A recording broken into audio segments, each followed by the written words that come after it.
Ánimo, ánimo, ánimo.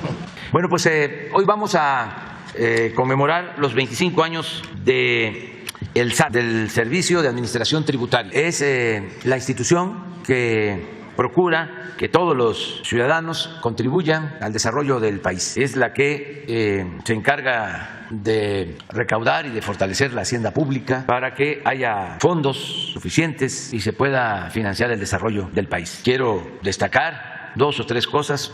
Primero, que se ha cumplido con el compromiso de no aumentar impuestos desde que llegamos. No han habido aumentos de impuestos. Esto no sucedía antes. Al mismo tiempo, no se han creado impuestos nuevos. Quiero también dar a conocer al pueblo de México que se terminó con la práctica de la evasión fiscal y sobre todo de la condonación de los impuestos a los altos personajes de empresas, bancos, a los potentados que no pagaban impuestos. Ya no hay condonación de impuestos. Lo tercero es que gracias a esas políticas tenemos una hacienda pública sana, fuerte, que nos ha permitido no recurrir a deuda. No hemos tenido un problema de déficit en cuanto a que se gaste más de lo que ingresa. Y esto tiene que ver mucho con el trabajo de servidores públicos ejemplares, como la directora del SAT, Raquel Buenrostro, que está aquí con nosotros y va a hacer una exposición, Antonio Martínez Danguino, que es el administrador general de grandes contribuyentes, Rosalinda López Hernández, administradora general de Auditoría Fiscal Federal, Guadalupe Araceli García Martínez, administradora general jurídica, Luis Abel Romero López, administrador general de recaudación, Raúl Zambrano Rangel, administrador general de servicios al contribuyente, Carlos Gerardo Malanche Flores, administrador general de comunicación y tecnologías de la información, que nos acompañan aquí. Y este equipo ha sido clave, porque si no tenemos ingresos, ¿cómo financiamos el desarrollo? ¿Qué hacían antes? Endeudaban al país o aumentaban los impuestos. Ahora, a pesar de la pandemia y de la guerra en Ucrania, tenemos finanzas públicas sanas, tenemos presupuesto para financiar los programas de bienestar en beneficio del pueblo y las obras de infraestructura que se están construyendo. También es muy importante que se sepa que las obras públicas no se están haciendo con deuda ni son concesiones. Es decir, no se le cobra otro impuesto a la gente, es presupuesto público. Es dinero de todos. Fue con presupuesto como se financió el aeropuerto Felipe Ángeles, con presupuesto público la refinería y con presupuesto el Tren Maya, las presas, los distritos de riego, el Sembrando Vida, 1.450 millones de dólares, el programa de reforestación más importante del mundo, con presupuesto público, con dinero del pueblo de México. Esto por el trabajo tan eficaz que han hecho las servidoras y los servidores públicos, en este caso del SAT. Bueno, pues vamos a que nos informe primero Ricardo Sheffield de cómo van los precios y luego Raquel hace la presentación de lo del SAT y al final los videos, si les parece.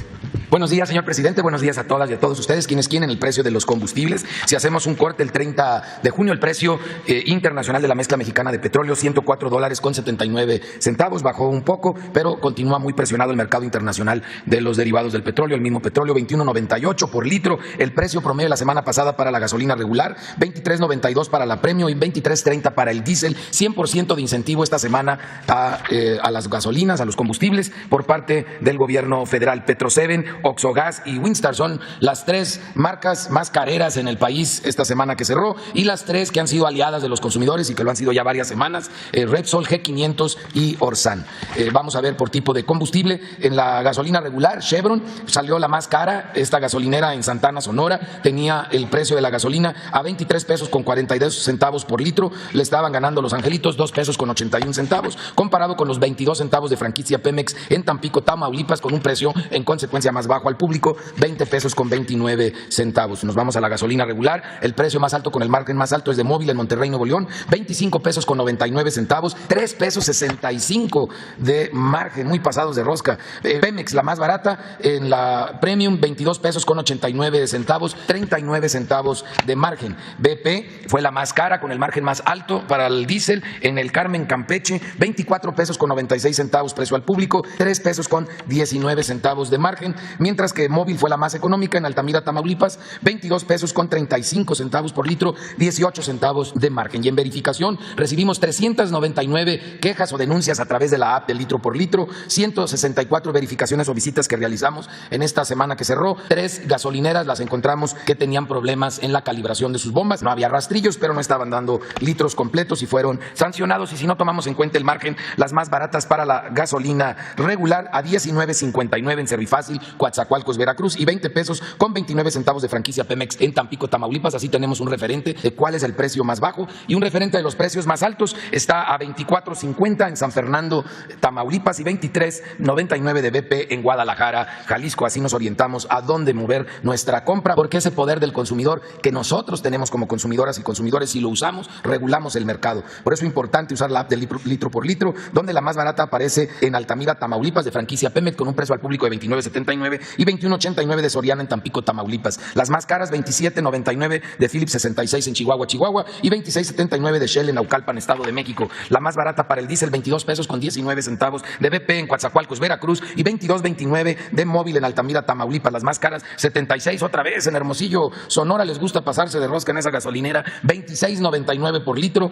y franquicia Pemex 25.99 en el 14 San Luis Potosí. Seguimos también monitoreando el tema de los servicios sanitarios. ¿Quién es quién? En el gas LP, si convertimos a kilos y a pesos el precio internacional del gas del 29 de junio, sería de 27 pesos con 68 centavos, mientras que el promedio de las 145 regiones en nuestro país fue de 24 pesos con 49 centavos por kilo. Haciendo lo mismo en el caso de tanques estacionarios, 14 pesos 78 centavos el precio internacional, mientras que el precio promedio de las 145 regiones fue de 13 pesos con 21 centavos. Seguimos encontrando quién da por abajo del precio máximo establecido en cada región. Tenemos ejemplos en Oaxaca, en Hidalgo, en el Estado de México, en Coahuila, en Sonora, Michoacán, Sinaloa y Nuevo León. Un claro ejemplo, Flama Azul, en Concepción, Buenavista, Oaxaca, tiene el precio al público a 12 pesos con 40 centavos por litro, mientras que el precio máximo es de 13 pesos con 30 centavos, casi un peso de diferencia. Buenos aliados de los consumidores. Y tenemos lo mismo en el caso de cilindros de gas, Flama Azul, también en este mismo municipio de Oaxaca, tiene un precio al público de 22 pesos con 96 centavos, cuando el precio máximo de la región es de 24 pesos con 63 centavos, más de 2 pesos por kilo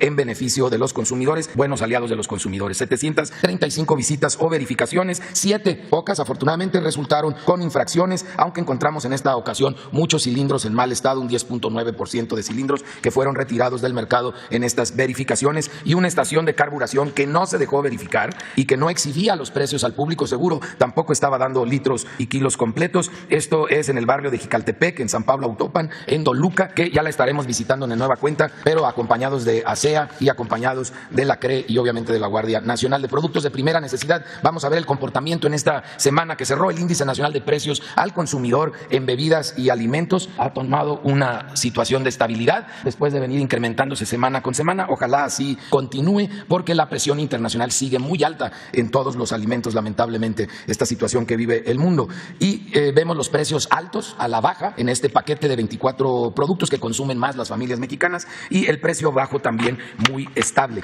Vamos a ver los precios por regiones. En esta semana que cerró, Superama en Lindavista, en la Gustavo Madero, aquí en la Ciudad de México, 1,151 pesos con 90 centavos fue el precio más alto que encontramos para este paquete, mientras que el más económico fue en la central de abastos de Iztapalapa, que estuvimos visitando la semana pasada. Un saludo a todos los comerciantes de la central. 1,007 pesos con 92 centavos. Ellos bajaron 3 pesos, más o menos 3 pesos en relación a la semana pasada, que también ahí la tenemos reportada. Buenos aliados de los consumidores en la central de abastos de Iztapalapa. Y vamos a la región centro-norte, donde H-E-B en San Luis Potosí fueron los más pasados de rosca, con el precio de 1,182 pesos con 5 centavos por estos mismos 24 productos. Y la central de abastos de Durango, vean la gran diferencia, casi 200 pesos de diferencia, 999 pesos el más económico. Y vamos ahora a ver en la zona norte, donde Mini Super Superete 40 en Juárez, Chihuahua, fue la opción más cara a 1,160 pesos con 62 centavos, mientras que Merco Arrenberry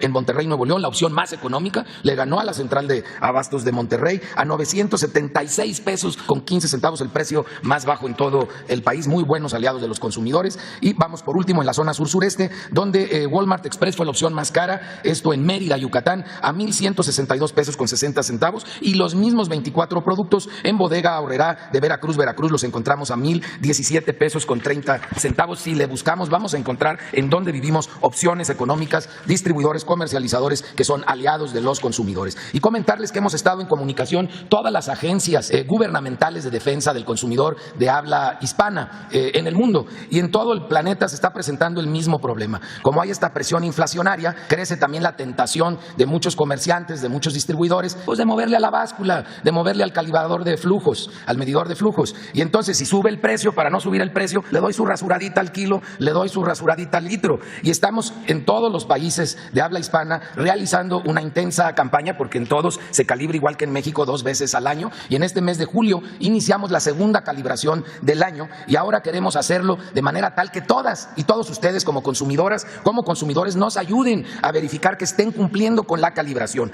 Estamos sacando un nuevo holograma dentro de una campaña que se llama El Sello Amarillo, cuida tu bolsillo. Y ayúdanos a cuidar a esos comerciantes para que con ello cuidemos tu bolsillo ante esta situación internacional de presión inflacionaria. El nuevo holograma que se empieza a distribuir en este mes de julio es este holograma redondo en lugar de cuadrado, en donde ya no cambiaremos los colores, sino solamente la estacionalidad del año y el semestre que se está calibrando, y usaremos el color amarillo. Pero adicional a este pequeño sello, estamos haciendo unas calcomanías más grandes donde dice que el sello amarillo cuida tu bolsillo, y este instrumento de medición ya ha sido verificado. Lo estaremos colocando en las bombas y en los negocios que ya tienen sus básculas calibradas, aparte del sello amarillo que cuida tu bolsillo en cada una de las bombas y en cada una de las básculas. Estos son los sellos con todas las medidas de seguridad que garantizan que da kilos completos y litros completos. Muchas gracias y recuerden, el sello amarillo cuida su bolsillo. Con permiso, presidente. Buenos días a todos. Como se mencionó hace ratito, el mes de julio son los 25 años del SAT. Y durante estos 25 años la institución ha venido evolucionando, y nuestro objetivo con esta cuarta transformación ha sido tener una institución con vocación humana y conciencia social. La siguiente, por favor. Nosotros consideramos que la misión de nuestra institución es crear un vínculo entre las contribuciones del pueblo de México y las acciones de gobierno que llevan al bienestar social de todas las mexicanas y los mexicanos. Desde el inicio de esta trayectoria definimos como objetivos principales aumentar la recaudación, bajar la evasión y la elusión fiscal y combatir la corrupción. Y eso es lo que nos ha guiado durante estos años. Es importante destacar qué nos hace diferente a nosotros este SAT de otras administraciones. Quisimos señalar puntualmente en qué consideramos que somos diferentes. Bueno, esta institución parte que la principal virtud de un servidor público debe ser la honestidad, y en eso nos hemos orientado para fortalecer con esa mística a todos los recursos humanos del SAT. Hemos centrado mucho en erradicar los privilegios del pasado y establecer piso parejo para todos los contribuyentes. Para ello hemos hecho análisis técnicos muy estrictos y una aplicación de la ley, sin discriminación, y que todo mundo participe en ello. También tratamos de actuar siempre con justicia tributaria, donde los grandes contribuyentes ya no se benefician por encima del pueblo, en el que ya no existen condonaciones de impuestos y quien gana más tiene el deber cívico de pagar más y de contribuir con ello al gasto público. También hemos trabajado mucho en convencer a los grandes contribuyentes y a las universidades de que la función de un asesor contable o jurídico es ayudarlos a cumplir la ley y no a pagar menos impuestos doblándola o violándola. También hemos trabajado mucho en facilitar a los contribuyentes su regularización fiscal, incentivando sobre todo las autocorrecciones y las aplicaciones de los beneficios fiscales previstos en la normatividad. Y finalmente también hemos trabajado mucho en explotar y analizar la información de los sectores económicos y grupos corporativos, identificando patrones de elusión y defraudación fiscal, así como las factureras. Eso es lo que nos hemos centrado muchísimo. Y sobre estos ejes, la siguiente, hemos trabajado principalmente en los grandes contribuyentes. Es importante señalar que durante estos 3 primeros años, poco más de 3 años, se ha recaudado el 86% en la fiscalización de grandes contribuyentes comparado con todos los 6 años de la administración anterior. ¿Qué se ha hecho? Se ha trabajado en actos nuevos, se ha fortalecido mucho los que están en proceso, se han hecho auditorías de las devoluciones porque hacían mucha trampa cuando pedían las devoluciones, y ahora se da puntual seguimiento desde la auditoría, los juicios, las liquidaciones y el cobro. La siguiente, por favor. En cuanto a la evasión y la elusión fiscal, esta estrategia es más compleja en el sentido que requiere mucho más información. Son muchos contribuyentes y ahí nos hemos dedicado mucho a fortalecer todo el análisis de datos, la estadística, la información, para identificar patrones sobre la evasión y la elusión fiscal y poder establecer algunas líneas preventivas, correctivas y punitivas. Esto principalmente está muy orientado a todo lo que son los sistemas. En el SAT hay poco más de 750 aplicativos. Se ha aumentado también la automatización de los procesos, se han perfeccionado y mejorado las plataformas tecnológicas. Es importante decir que cada día tenemos menos dependencia de servicios de terceros. Hemos trabajado mucho en la soberanía digital porque mucha de la información del SAT estaba prestada por terceros.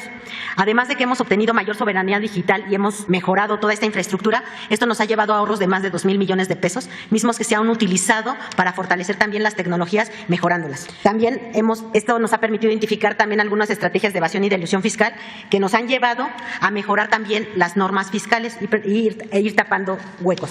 La siguiente, por favor. La otra es que nosotros estamos como institución, creemos que no existe y no toleramos la impunidad de ningún acto de corrupción. Y siempre nos vamos tanto sobre el corruptor como el corrompido. Para un acto de corrupción son dos partes y nos vamos sobre las dos partes. Hemos trabajado en que todas las identificaciones de irregularidades y malos comportamientos se denuncien de manera inmediata.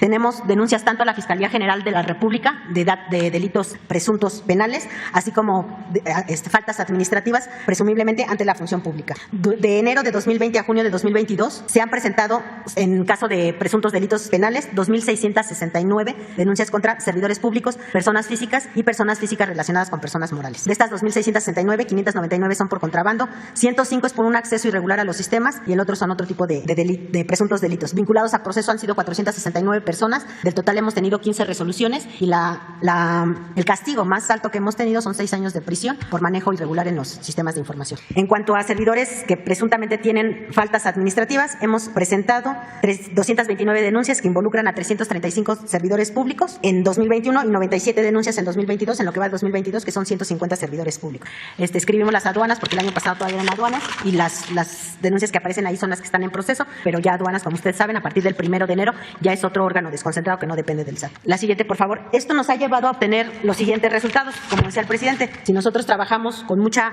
honestidad y en estricto apego a la ley y sin discriminaciones y con piso parejo, nos lleva a buenos resultados en las contribuciones. La primera gráfica, la gráfica en barras rojas, representa cifras anuales, la verde son las del primer semestre, todo el periodo de enero-junio, y como observamos es que durante 2021 la recaudación tributaria creció 504,000 millones de pesos, equivalente a 2.8% real en comparación con 2018, que es la administración anterior. Entonces llevamos ya un incremento considerable. En enero-junio del 2022 la recaudación ascendió a 2.049.000, lo que implica un crecimiento de 2.7% respecto del año anterior y 8.6% respecto de 2018.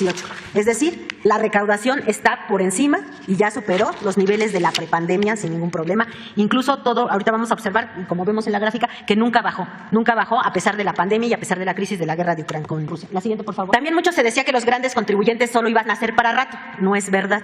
Aquí vemos la gráfica de los grandes contribuyentes y más bien la recaudación de grandes contribuyentes nos da para otro rato más. O sea, es sostenible la recaudación. ¿Qué es lo que ha pasado? Aparentemente baja la fiscalización, pero los esfuerzos que se han hecho de auditorías que han identificado por dónde eluden y evaden los grandes contribuyentes, pues ya no lo vuelven a hacer. Entonces ya no cae en la fiscalización y en la auditoría, pero sí podemos observar que hay un ligero crecimiento en la recaudación porque esas fallas o faltas que estaban cometiendo, ya sea a propósito o por omisión, las están recuperando. Entonces aquí vemos cómo ha crecido grandes contribuyentes, la parte verde es la aportación de los grandes contribuyentes propia, digamos, sus ganancias, los impuestos que ellos pagan. La parte amarilla son las retenciones que hacen de sus trabajadores y las retenciones que hacen de IVA, ¿no? Que son al final lo que consumimos, pues cada consumidor paga su IVA, al igual que cada trabajador pues paga sus impuestos de ISR. La parte amarilla son las retenciones, la parte en verde es lo que han aportado los contribuyentes, y lo que vemos en estas cifras es que de enero a junio del 2022 grandes contribuyentes aumentó con relación al año pasado 20.7 en términos reales. O sea, ahí es un reflejo de la reactivación económica. La siguiente, por favor. Ahora vamos a ver nada más lo que se refiere al impuesto sobre la renta. El impuesto sobre la renta también vemos un comportamiento similar. En el comparativo del primer trimestre, que es el cuadro verde de aquí abajo, observamos que tan solo las ganancias, el impuesto sobre la renta sobre ganancias es 30.8% y de las personas morales es 32.1%. O sea, sí ha habido utilidades en las personas morales, tanto que la recaudación de ISR creció 32.1% en términos reales. La siguiente, por favor. En cuanto al IVA, también observamos que el IVA, le voy a decir, el IVA bruto ha crecido. El IVA es lo que se paga por cada bien o mercancía que nosotros estamos cobrando, pero de acuerdo al Código Fiscal se pueden hacer acreditaciones, ¿no? Por ejemplo, si alguien es un importador, pues descuenta algunos impuestos de IVA, etcétera, ¿no? Entonces tenemos que el impuesto total de lo que nos paga por IVA se puede ver disminuido, principalmente por devoluciones o también por compensaciones o regularizaciones de ejercicios anteriores. Aunque el IVA bruto va creciendo, la parte roja, que es el IVA neto, aparentemente es más pequeño en términos reales. Nominalmente ha estado creciendo. Sin embargo, en términos reales nos ha dado, si ustedes han observado las gráficas, unos ligeros, algunos meses, algunas ligeras caídas. Pero esto se debe a que ha incrementado muchísimo la parte de comercio exterior, las exportaciones. Todas las exportaciones a tasa cero tienen devoluciones de IVA. Entonces, entre mayor sean el número de exportaciones, mayor son las devoluciones. Y lo que se ha incrementado mucho las devoluciones es principalmente en la industria facturera y de la industria facturera a la industria automotriz. La siguiente, por favor. Bueno, la mayor actividad económica, esto genera pues mayor número de devoluciones. Y si ustedes observan, en el 2018 aquí está en el 2018, se ve como sumida la gráfica. No tiene la misma tendencia de todo lo demás. Eso se debe a que en el cierre de la administración anterior, para contrarrestar el déficit con que iban a cerrar las finanzas públicas, lo que hicieron fue parar las devoluciones. Pararon las devoluciones y entonces eso generó un incremento artificial de los ingresos y la verdad nosotros hemos tenido que estar amortizando ese déficit. Bueno, nosotros estimamos que fueron alrededor de 80-90 mil millones de pesos los que se patearon y fueron los que no se devolvieron en ese año y que nosotros hemos tratado de ir devolviendo con mayor celeridad a pesar de la pandemia y a pesar de toda la crisis. Y aún así, que las devoluciones están creciendo, los impuestos netos están también creciendo. La siguiente, por favor. Esto es al primer semestre se ve un gran incremento y esto, sobre todo la parte gris, es el apoyo que se ha estado dando para estímulo a los combustibles como mecanismo de ajuste de precios para abatir la inflación. Eso es lo que ha crecido en la parte de las devoluciones. La siguiente, por favor.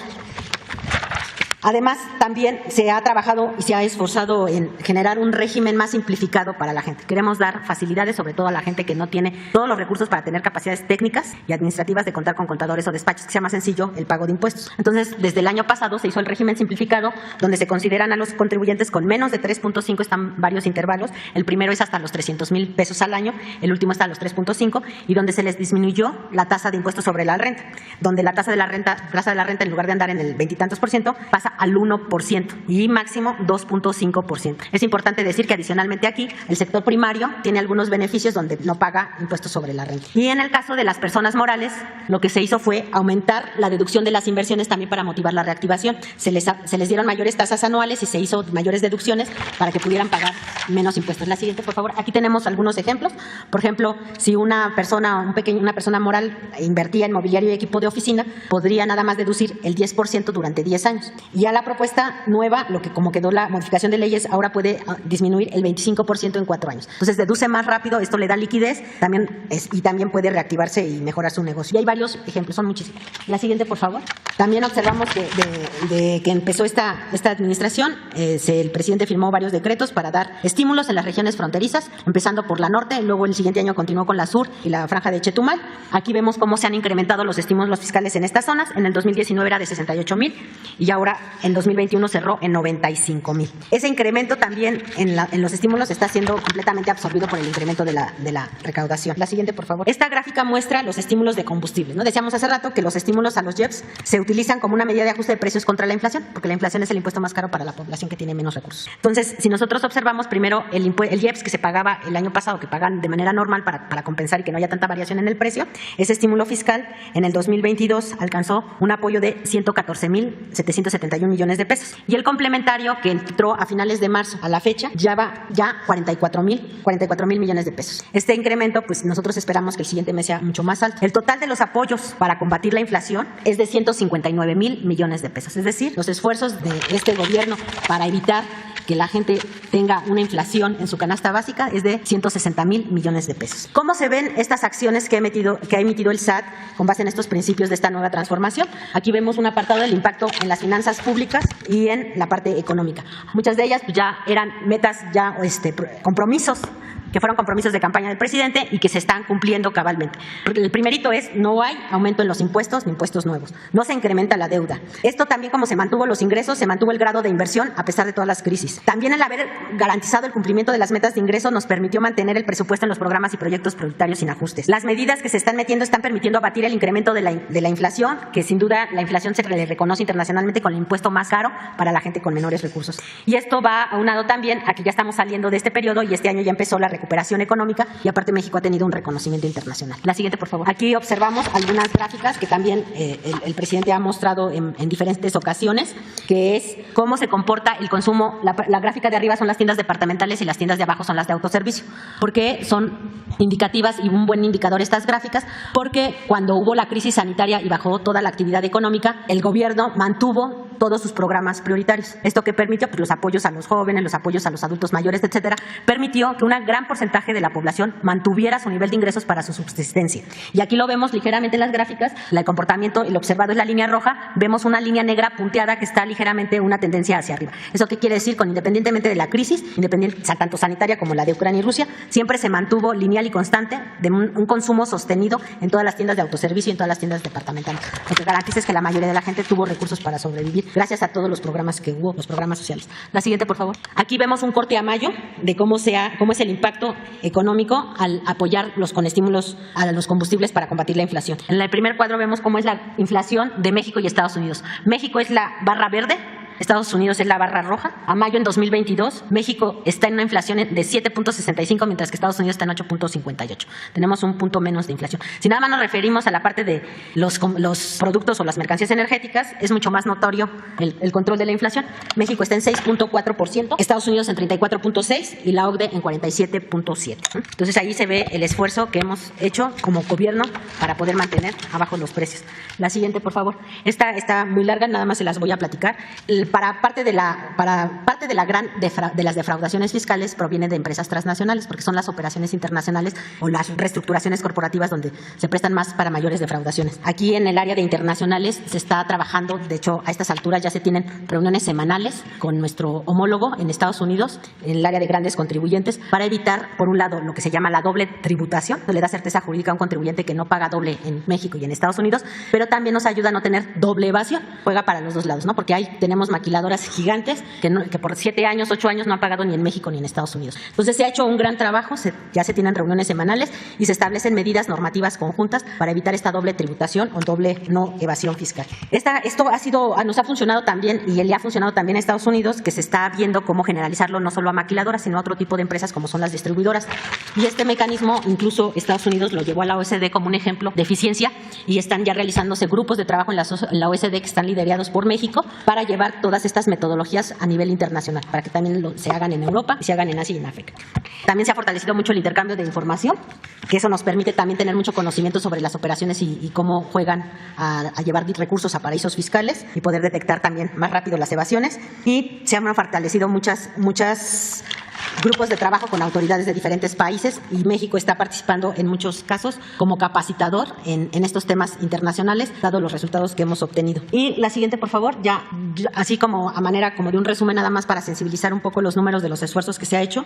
Nosotros consideramos, dados los resultados, que la transformación de un nuevo SAT, caracterizada por el valor de la honestidad, las capacidades técnicas, el estricto apego a la ley y el piso parejo, ha demostrado que puede incrementarse la recaudación de manera sostenida y equivalente a una reforma fiscal sin aumentar las contribuciones. Aquí vemos un cuadro muy sencillo que nos puede dar un orden de magnitud, donde vemos en la línea verde cómo son los ingresos tributarios en 2018, que es el último año de la administración anterior, el año anterior y el presente, ¿no? Que la diferencia es la reactivación económica. Si nosotros observamos las diferencias nominales del 2022 del primer semestre con el primer semestre de 2028, hay una diferencia de 491,000 millones de pesos y contra el 2022 193,000 millones de pesos. Pero esta recaudación, decíamos, no solo ha sostenido un ritmo creciente, sino también ha absorbido el incremento en las deducciones. ¿Cuáles deducciones? Pues el aumento de los estímulos fronterizos que han ido creciendo, el estímulo de los combustibles y las devoluciones en sí. Entonces, si nosotros vemos todo lo que hemos absorbido de que devolvemos de adicional de contribuciones, más lo que ha crecido, la brecha contra 2018 es de 943,000 millones de pesos, casi 1 billón de pesos. Y con respecto a el año pasado son 443,000 millones de pesos. Entonces, aquí es un reflejo de que sí estamos en la recuperación, estamos en la reactivación y que tener una institución con honestidad, capacidades técnicas, estricto apego a la ley y piso parejo nos puede llevar a un crecimiento sostenido sin necesidad de aumentar impuestos. Eso es todo. Vamos a los videos. Tren Maya, reporte de avances, 4 de julio de 2022. En el tramo 1, en Palenque, Chiapas, avanza la construcción del viaducto por donde el Tren Maya cruzará el río Chacamax. En Escárcega, Campeche, iniciaron los trabajos de otro viaducto por donde también correrá el Tren Maya, permitiendo en la parte inferior la circulación de personas y vehículos con total seguridad. En el tramo 2, en el municipio de Geselchacán, Campeche, se recibieron 2 tolvas para dispersar el balasto que dará estabilidad a la vía del tren. También sigue la construcción de pasos de fauna para cuidar los ecosistemas y continúa la soldadura de rieles. En el tramo 3, cerca de la localidad de Quimbilá, municipio de Izamal, en Yucatán, avanza la cimentación de las nuevas torres de alta tensión para las líneas eléctricas, que serán 10 metros más altas que las anteriores, a fin de brindar seguridad a los vehículos y evitar riesgos en el sitio. En el tramo 4, cerca de la localidad de Jolcá, municipio de Cantunil, también en Yucatán, avanzan los trabajos del terraplén y se construyen los muros laterales para dar apoyo y rigidez a un paso inferior vehicular que se construye en la zona. Ya son 114,000 los empleos generados en el sureste de México por el proyecto del Tren Maya. El Tren Maya avanza.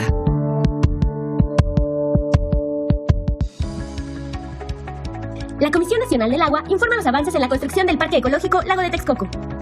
En En el vivero se realiza el mantenimiento de vegetación halófila para la cobertura de suelos salinos. Se ha realizado la propagación de 500.000 plantas mensualmente. En coordinación con la Secretaría de Educación Pública y la Secretaría de Medio Ambiente, por medio de la CONAM, se realizan visitas escolares a las instalaciones del pabellón demostrativo con el fin de difundir el valor biocultural del lago de Texcoco. En áreas del Jardín Central se realizan trabajos para el retiro de vegetación invasora. Asimismo, en la zona oeste del parque se continúa con el trazo y deshierve para el desplante de plataformas que permitirán la construcción de las barreras cortafuego y brechas rompeviento. Iniciaron los trabajos para la rehabilitación de 537 piezas de registros, que serán reusadas para las áreas de laberintos.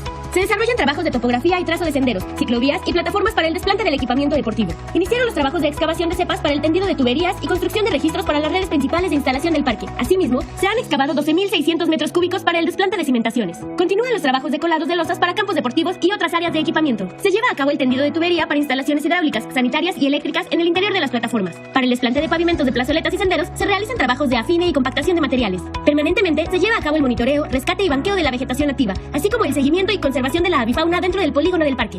A la fecha, se han generado más de 3.600 empleos en la construcción del parque. Con estas acciones, se continúa con la recuperación ambiental de la región, en beneficio de los habitantes del Valle de México. Muy bien. Vamos. 3 y 4, 7. Vamos a ver. La primera fila. Y ahora vamos. Bien. Gracias, presidente. Buenos días, Dalila Escobar, de Proceso. Preguntarle en primer lugar, estos temas que tienen que ver con la cuestión de los religiosos, la cuestión de seguridad. Usted hace unos días hablaba de no cambiar la estrategia. También en el informe decía que había todavía cosas por hacer.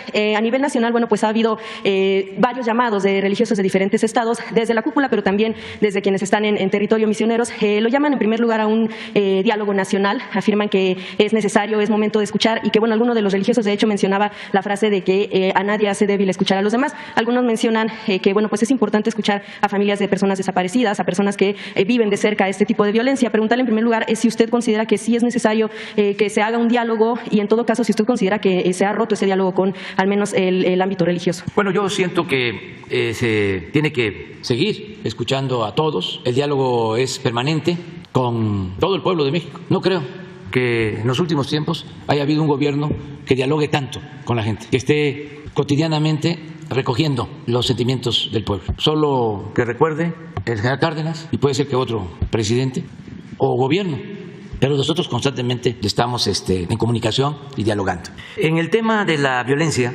nosotros estamos convencidos de que no se puede enfrentar la violencia con la violencia. Y estamos convencidos de que la paz es fruto de la justicia. Y estamos convencidos que no se puede enfrentar el mal con el mal. Y estamos convencidos que fue un error grave, un crimen, el haber declarado la guerra a la delincuencia al inicio del gobierno de Calderón. Y esto tiene que ver con nuestras convicciones. Nosotros somos humanistas. Nosotros sostenemos que el ser humano no es malo por naturaleza, sino son las circunstancias las que llevan a algunos a tomar el camino de las conductas antisociales.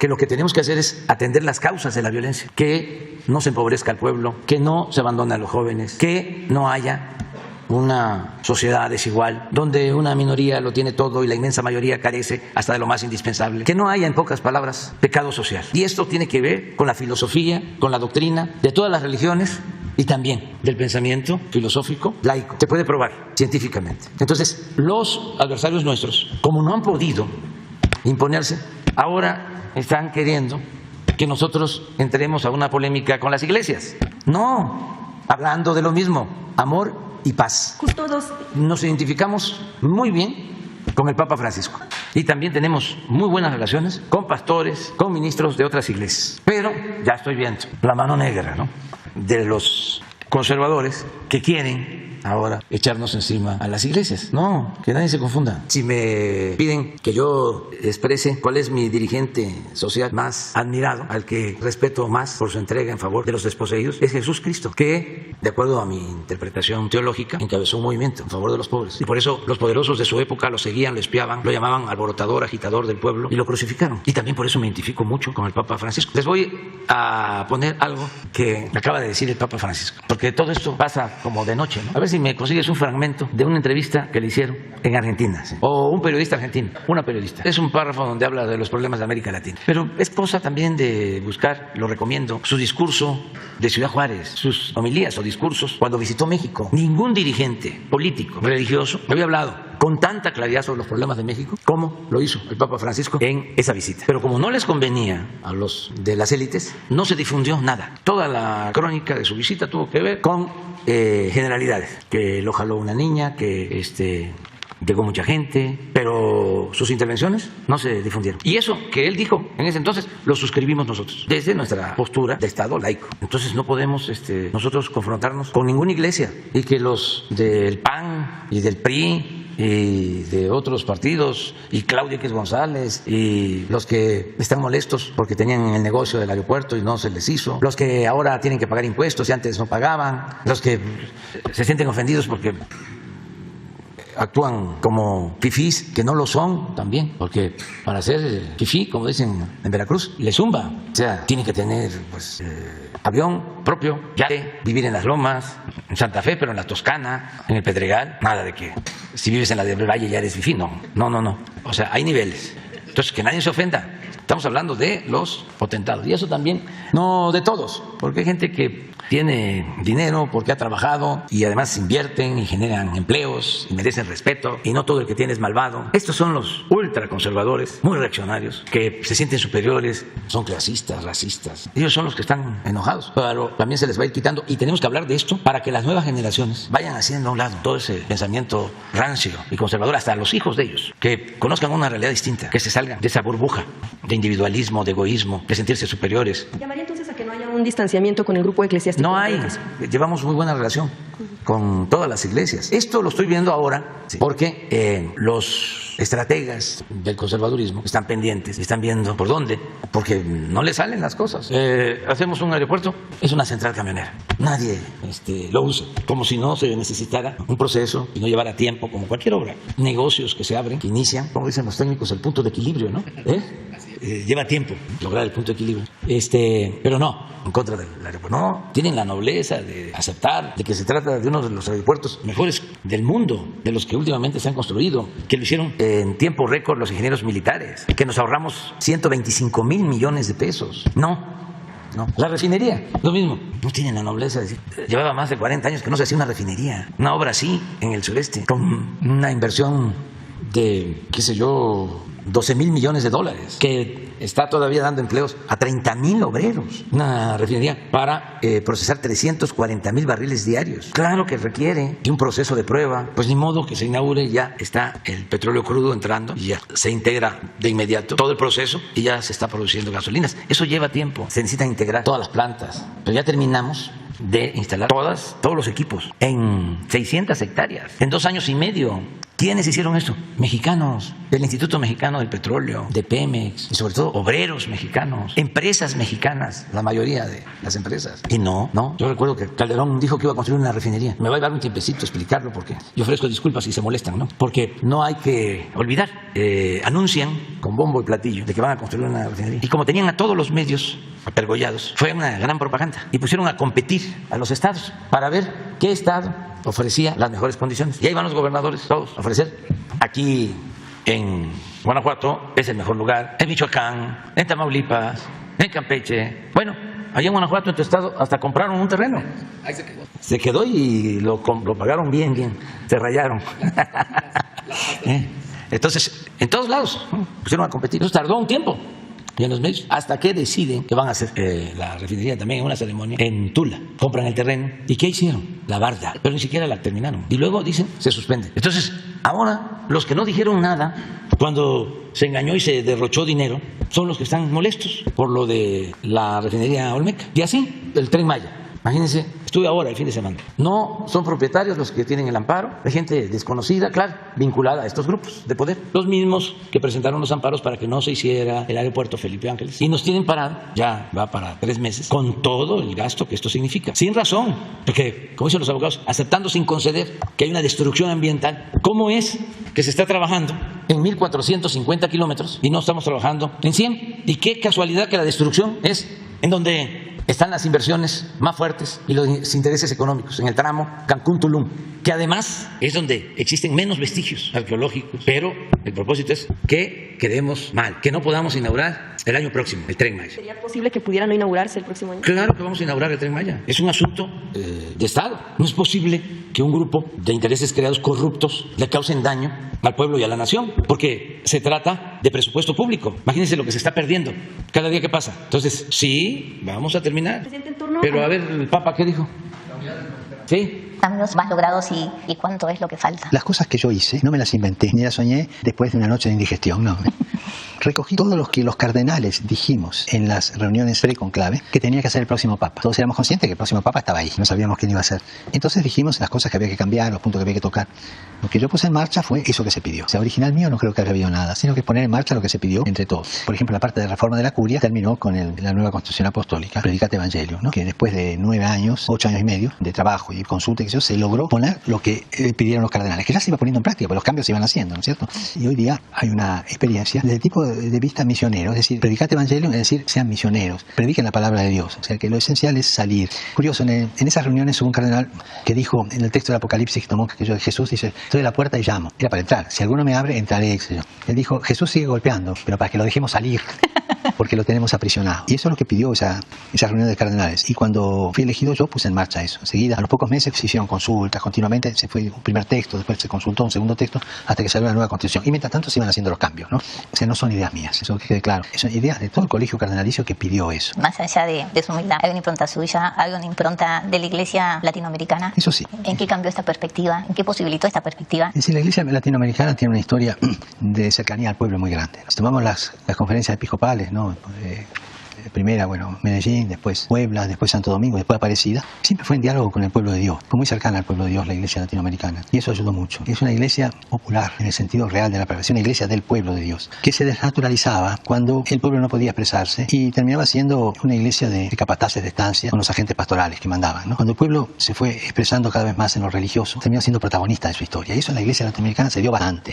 Hay un filósofo argentino, Rudolf Kusch, que es el que mejor captó lo que es un pueblo, y tiene sus libros sobre la filosofía de un pueblo, y esto creo que es lo que vivió en parte la iglesia latinoamericana, aunque tuvo conatos de ideologización, ¿no? Por ejemplo, el instrumento de análisis marxista de la realidad para la teología de la liberación fue una instrumentalización ideológica a este camino de liberación, digamos así, de la iglesia popular en el sentido del pueblo latinoamericano, ¿no? Pero una cosa son los pueblos, otras cosas son los populismos. Acá en Europa continuamente lo tengo que expresar. Acá tienen una experiencia de populismo muy triste, ¿no? Hay un libro que salió ahora, Síndrome en 1933, que muestra cómo se fue gestando el populismo de Hitler, ¿no? Entonces, a mí me gusta decir, no confundamos populismo con popularismo. Popularismo es cuando el pueblo lleva adelante sus cosas y en diálogo y es soberano, ¿no es cierto? La soberanía del pueblo. El populismo es una ideología que se mete a reagrupar el pueblo en una dirección, ¿no? Y acá cuando le hablas de fascismo, de nazismo, entiende lo que es un populismo en ese aspecto.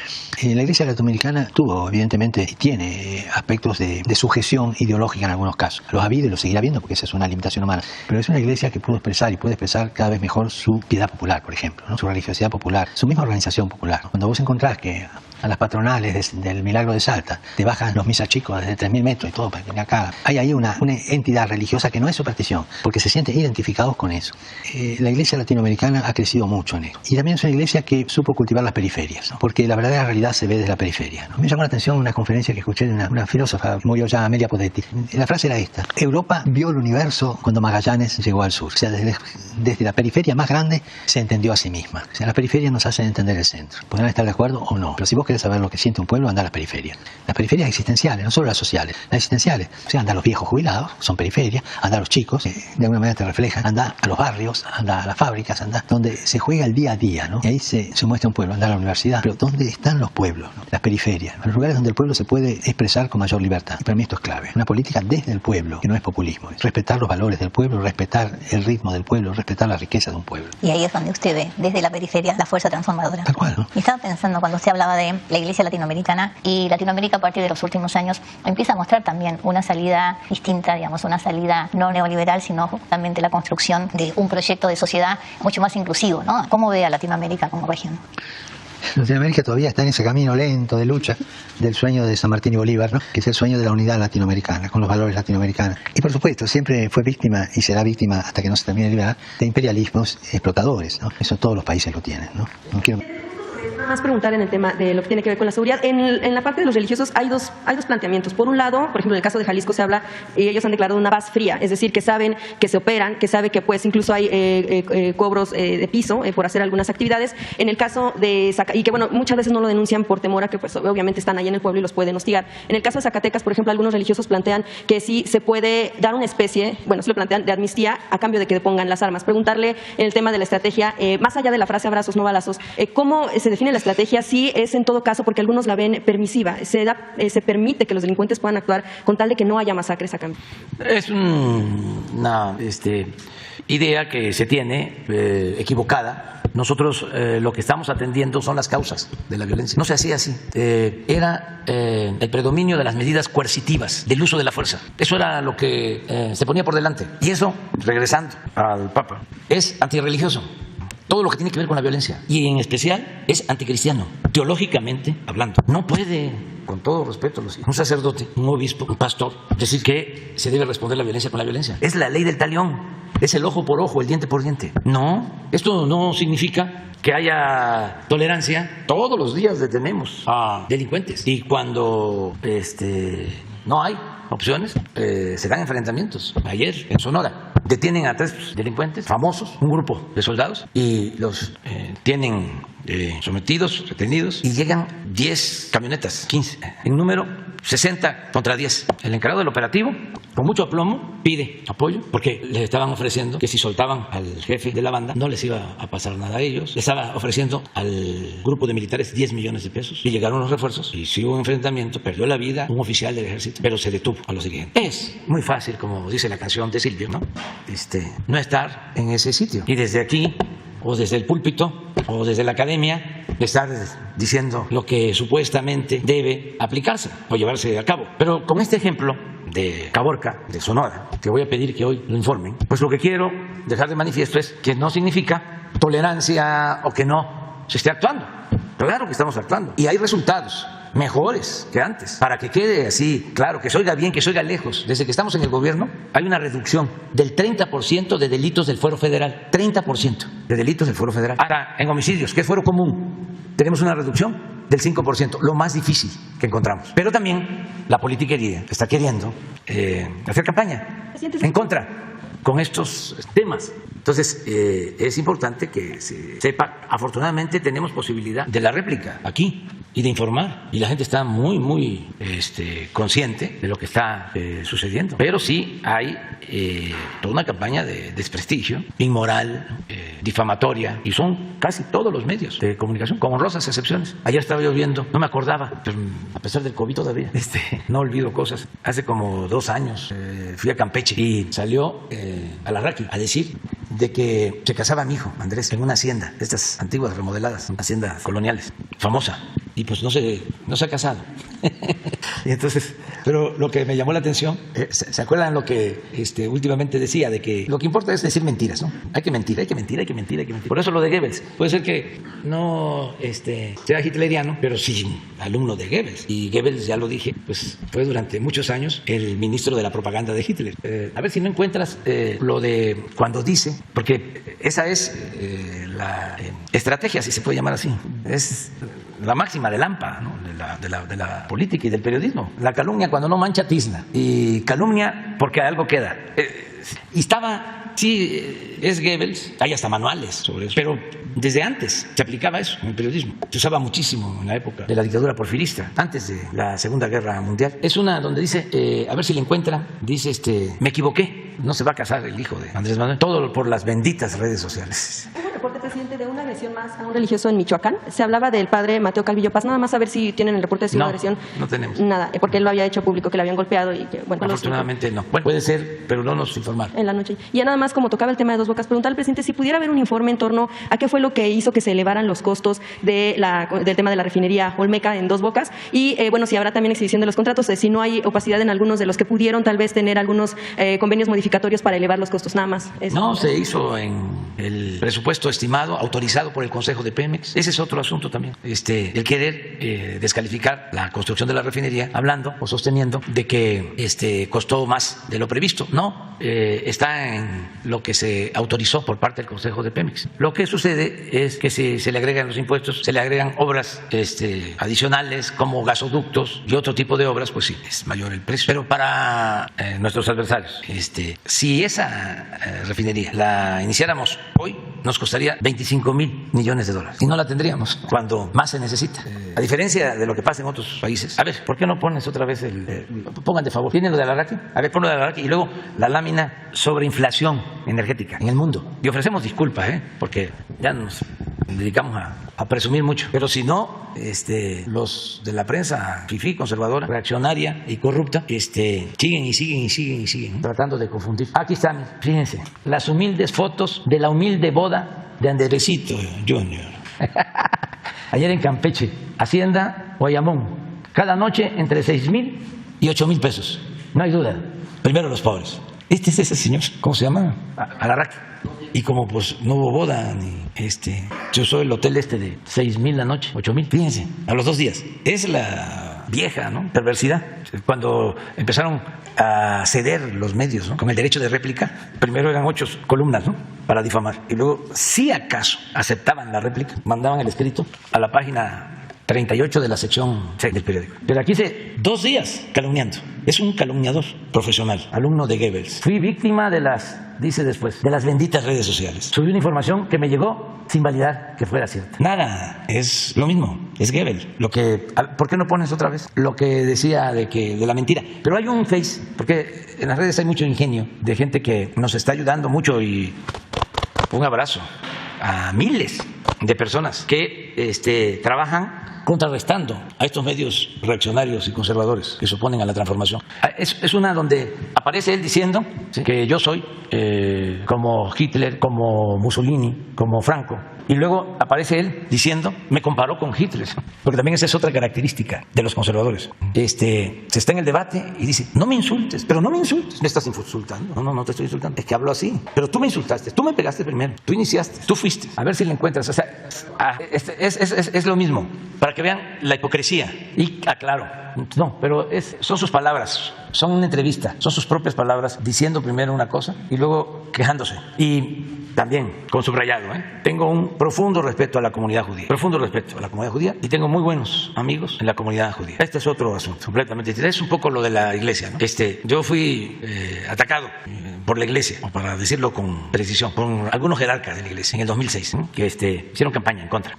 Un cardenal que está ahora jubilado fue a decir a Roma, al embajador de Estados Unidos en Roma, de que yo era un peligro para México y que tenía el gobierno de Estados Unidos que intervenir para frenar nuestro movimiento. ¿Dónde está esa información? En los cables de Wikileaks. Ahí están. Por eso defiendo a Sánchez, entre otras cosas, porque ahí se hicieron denuncias sobre violación de derechos humanos, sobre intervencionismo, sobre represión. Y ahora resulta que el periodista más valiente, profesional, con más arrojo, está en la cárcel, y la gran prensa guarda silencio.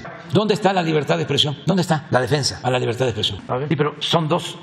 Bueno, sí, pero esto es lo que dice él. Y luego dice que yo lo estoy comparando con Hitler. Si tienes el video o el audio de esto mismo, sí, pero hay una entrevista que le hacen y él repite eso. Y hay un mensaje que pega las dos cosas de los simpatizantes de redes sociales que nos ayudan. Hace ese trabajo. Esa es la entrevista. Esto es lo que él dice. Que López Obrador es Hitler, es Stalin, Fidel Castro, dice. ¿Sí? Y luego ahí mismo, en la entrevista que le hacen últimamente, dice, me compara con Hitler. Él sí puede. Yo no puedo decir que es hitleriano. ¿Cómo no lo voy a decir? Si tengo las pruebas. Él mismo se define diciendo que hay que decir mentiras y que tiene una expresión también muy buena, sobre todo para los que estudian comunicación. Dice, lo importante es la propaganda. Los intelectuales de derecha siempre cuestionan lo de la propaganda. Siempre se habla de que en la comunicación lo que se tiene que dar es información, no orientar, no concientizar, no hacer propaganda. Y él está diciendo, esto es propaganda. ¿Sí ¿la encontraron? Es que está interesante porque eso es más claro que todo. O sea, el doble discurso, la doble moral, la hipocresía. Y hay que darle el crédito, a ver si es así. Ese es agosto de 2020, ¿sí? Decidió copiar la misma estrategia de Trump, Mussolini, Hitler, Franco, Fidel Castro, Stalin, etcétera, etcétera, para dividirnos y vencernos. Tengo que decir que nunca un presidente me había ofendido. Usted me difamó diciéndome Hitler, Mussolini, Franco y Stalin. El gobierno de López Obrador decidió copiar la misma estrategia de Trump, Mussolini. Síguele. Es que uno es en el 20 y este es en el 22. El gobierno de López Obrador decidió copiar la misma estrategia de Trump, Mussolini, Hitler, Franco, Fidel Castro, Stalin, etcétera, etcétera, para dividirnos y vencernos. Tengo que decir que nunca un presidente me había ofendido. Usted me difamó diciéndome Hitler, Mussolini, Franco y Stalin. El gobierno de López Obrador. Vamos adelante. Mi nombre es Buenos días, señor presidente. Mi nombre es Miguel Óscar Pérez. Vengo del periódico La Última Palabra de Juárez y Cadereyta Jiménez en el estado de Nuevo León. Señor presidente, como usted lo sabe, estamos viviendo en el estado una grave crisis por la falta de agua. Tenemos 4 presas, de las cuales 2 ya están en agonía y la mayor de ellas ya está en un 40%. Aunado a este problema, es muy triste ver que la población se está peleando por una cubeta de agua. Están siguiendo las pipas. Hay colonias que han tenido un mes sin agua en las tuberías y hay muchos políticos que han aprovechado esto para hacerse publicidad y llevar pipas con sus imágenes ahí para dar a entender y hacer lo que usted decía ahorita, la propaganda. Señor presidente, pero hay un problema grave también. El gobierno del estado empezó a explotar los mantos acuíferos, los mantos freáticos, pero empiezan a repartir agua en pipas sacadas de esos pozos y conectan aparte por medio de bombeo el agua de estos pozos a la tubería y empieza a fluir el agua. Mas, sin embargo, este tipo de práctica no lleva ningún control sanitario, señor presidente.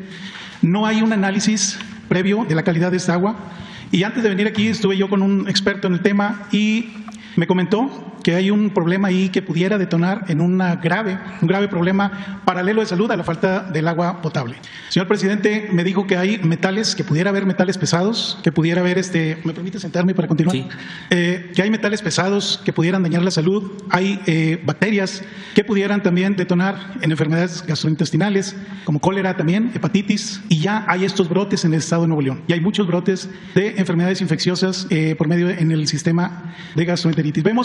Vemos que los productos que consumimos, como las Coca-Colas, como tantos productos que consumimos y trae los sellos y nos advierte, esto no pasa en Nuevo León. Las pipas del agua no se sabe de dónde vienen y no se sabe la calidad de los pozos que están siendo explotados para llevar a la población. He visto que gente lleva garrafones de agua potable, los lleva lo está llenando el agua de la pipa para consumo. Como le digo, ahí hay un detonante que pudiera ser de enfermedades, incluso no solamente gastrointestinales, sino de piel, incluso me han dicho que hasta de la vista, por hacer uso de esta agua, que no hay ningún control. Nadie analiza el agua, solamente la saca y la reparte, y es un problema muy, muy riesgoso, muy peligroso para la salud de los nuevoleoneses. Y como usted sabe, la salud es una de las cuestiones primordiales para el ser humano y una de las prioridades para cualquier gobierno, incluyendo encima de muchas, así como de la economía y todo. Sin salud no hay nada de esto, no sucede nada.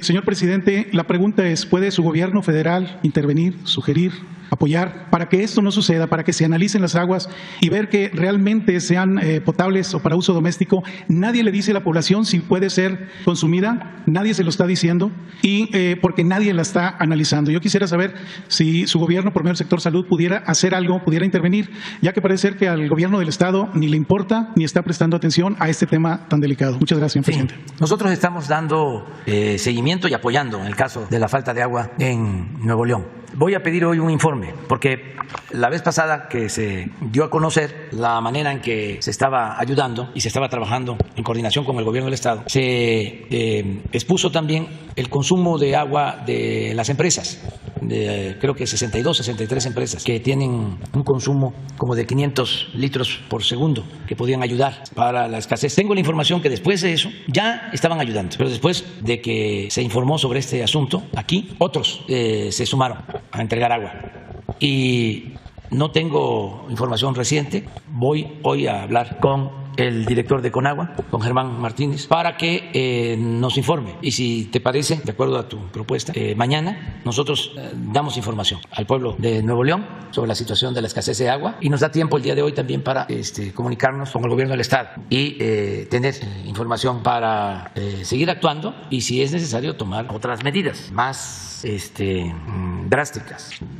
Porque no queremos imponer nada, tiene que ser todo por la razón, nada por la fuerza. Y sí están ayudando a los empresarios, pero también no es suficiente con el agua que ellos tienen asignada. También eso es importante que se sepa, que es muchísimo más lo que se requiere para consumo doméstico. Sí puede ayudar mucho, y quiero ver si ya se está implementando, el que el agua de la zona de riego, de la zona de los cítricos, se está ya destinando para el uso doméstico, porque esa sí es una cantidad, es un volumen considerable. Entonces, mañana, si te parece, damos un informe y se aclara si existe control de la potabilización del agua, si hay vigilancia para que sea agua sana y que no vaya a generarse un problema mayor. Si te parece, lo hacemos así. Claro que sí, señor presidente. Muchísimas gracias. Viene Germán Martínez mañana a informarnos.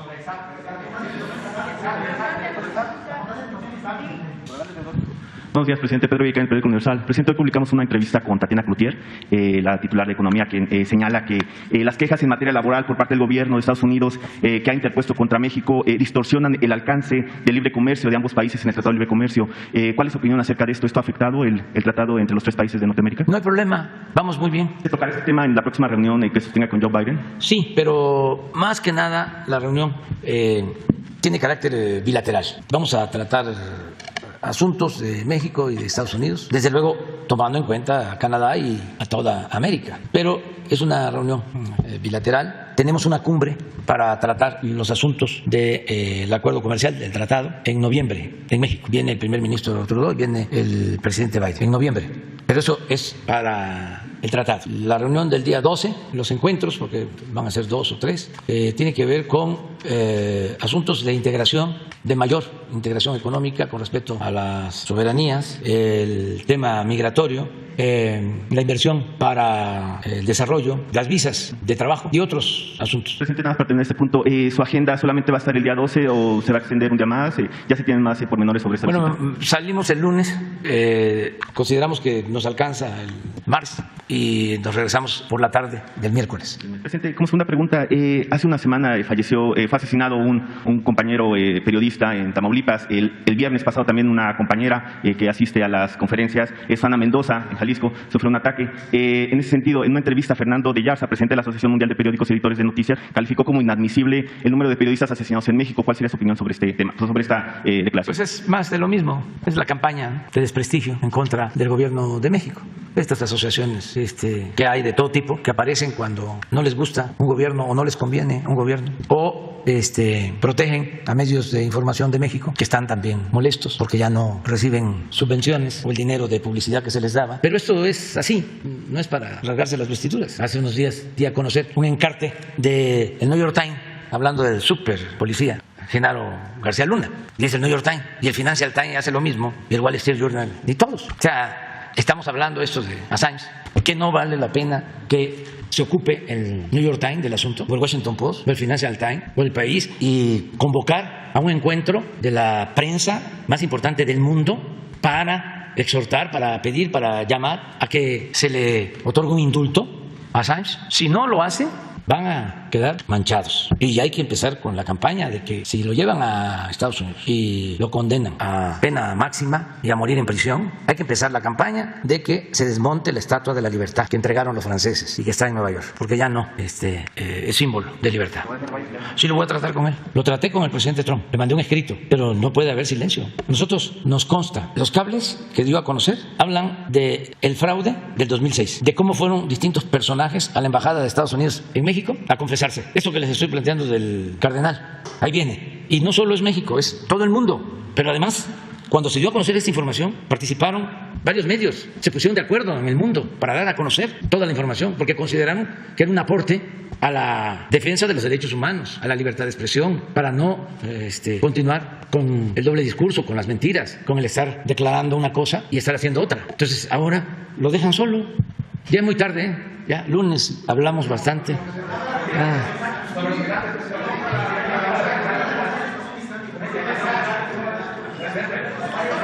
Mañana. Una lista. 1, 2, 3, 4. Sin lista, bueno, mañana pues.